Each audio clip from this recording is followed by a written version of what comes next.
Well, this week has been filled with major headlines in the U.S. and around the world. Here's more in our Week in Review. The week begins in Afghanistan, where 2 Fort Bragg paratroopers are killed in a combat-related incident. Also abroad, 57 people killed in a prison riot in northern Brazil.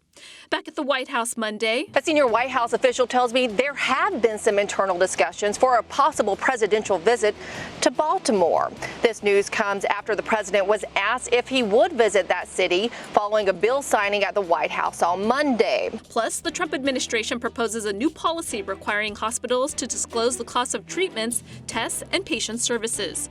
Tuesday in Mississippi, a bomb squad unit is working to clear a Walmart in northern Mississippi where a fatal shooting took place this morning. Meanwhile, in California, in a move targeting President Trump, California Governor Gavin Newsom signs legislation requiring presidential candidates to release their tax returns to appear on the state's primary ballot.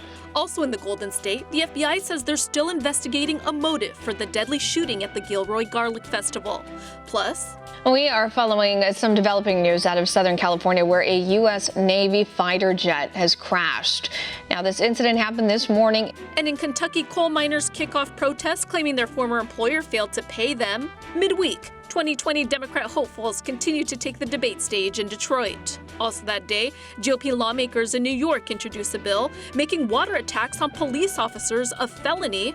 Washington imposes sanctions on Iran.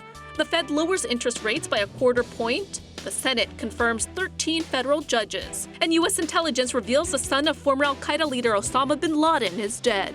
Meanwhile, in Puerto Rico, the outgoing governor announces his successor, the island's former U.S. representative, Pedro Pierluisi. Thursday, 1 person is killed and several injured in an overnight gas explosion in Lincoln County, Kentucky.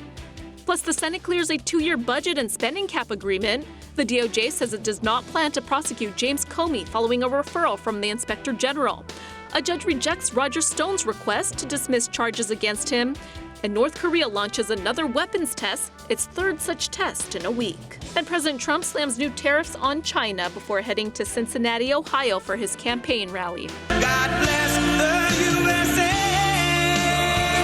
Meanwhile, in Mexico, the government opens a new shelter for migrants seeking asylum.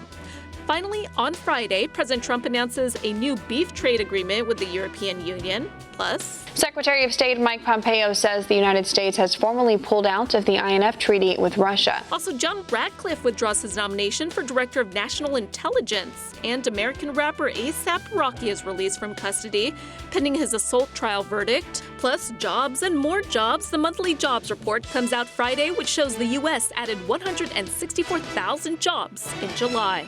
Rachel Acenas, One America News. Want to see more videos like this?